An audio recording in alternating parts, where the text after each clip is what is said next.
yang mengait-ngaitkan diri, nebeng-nebeng. Ini penting sekali teman-teman. Kalau nggak ada Yesus, Islam tuh nggak laku. Jadi Islam itu harus mengaitkan ke Kristen, ke Yesus. Kalau nggak laku. Gitu loh. Masih bilang juga bahwa Quran tidak jiplak. Dengar ya, satu-satunya buku di bawah kolong langit ini yang mengabarkan tentang ada malaikat datang kepada seorang perempuan bernama Maria. Padahal Maria itu dia statusnya belum bersuami. Ya, masih perawan. Itu adalah buku Lukas yang kalian katakan kitab karangan, kitab wartawan. Muncul buku 700 tahun kemudian bilang, dan ceritakanlah kisah Maryam ketika dia mengasingkan diri ke sebelah timur. Lalu kami mengutus roh kami kepadanya yang menjelma menjadi manusia. Di dalam surat Maryam, nih di belakang saya ini. Apa dikatakan di sini? Malaikat itu berkata kepada Maryam, Innama ana rasulu li ahaba laki gulaman zakian. Sesungguhnya saya ini seorang rasul yang datang kepada kamu untuk memberi kamu anak laki-laki yang suci. Diberi anak laki-laki yang suci. Kalau saya jadi Maryam, saya bilang, nemu dari mana? Karena diberi anak laki-laki yang suci. Nah, di dalam Bible kata-katanya bukan begitu. Kata-katanya sesungguhnya engkau akan mengandung dan akan melahirkan seorang anak laki-laki. Makanya Maryam langsung tahu, mengandung. Makanya dijawab sama Maryam, bagaimana mungkin hal itu akan terjadi karena saya belum bersuami. Kok kamu bilang saya akan mengandung? Makanya kalimat percakapan itu masuk akal.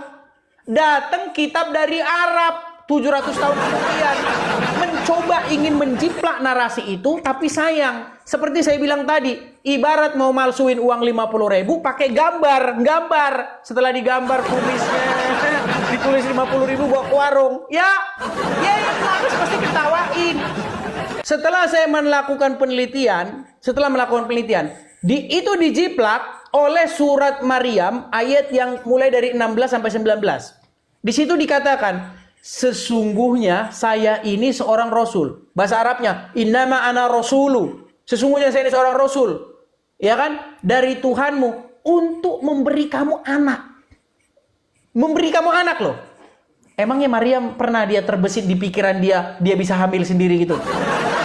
Anehnya di dalam Al-Quran, Maryam tahu. Bagaimana mungkin saya bisa punya anak sejarah ajaib tanpa disentuh laki-laki?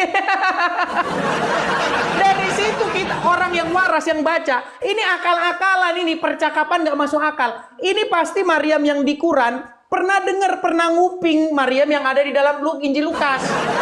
Dari mana dia bisa tahu? Dari mana dia bisa tahu bahwa bagaimana mungkin saya punya anak tanpa disentuh laki-laki? Emang yang ngomong kalau dia akan punya anak tanpa disentuh laki-laki siapa? Yang dibilang ke dia itu, saya mau kasih kamu anak laki-laki. Udah ada jenis kelaminnya. Makanya kalau secara percakapan waras, Maryam harusnya ngomong begitu tadi. Anda nemu anak dari mana? Anaknya siapa yang mau kamu kasih ke saya? Makanya tulisan-tulisan dalam Al-Quran itu seabrek tanda kurungnya ditambahin. Dibilang, saya menggembirakan kamu dengan kalimat darinya, namanya Al-Masih.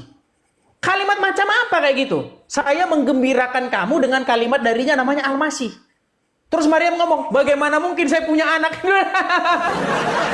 Ini percakapan antara seperti dua orang mabok. Di Lapo Tua, orang mabok.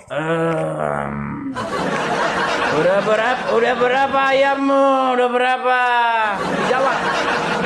Sesungguhnya ini HP saya ngeheng. Nggak nyambung. Ini obrolan nggak nyambung. Seperti dua orang mabuk yang lagi ngobrol. Gitu loh. Makanya sesungguhnya Gus Wapi, kalau Anda betul-betul mendalami, Anda akan sadar kok bahwa kitabku itu jiplak dari Lukas, tapi ngawur jiplaknya. Silakan.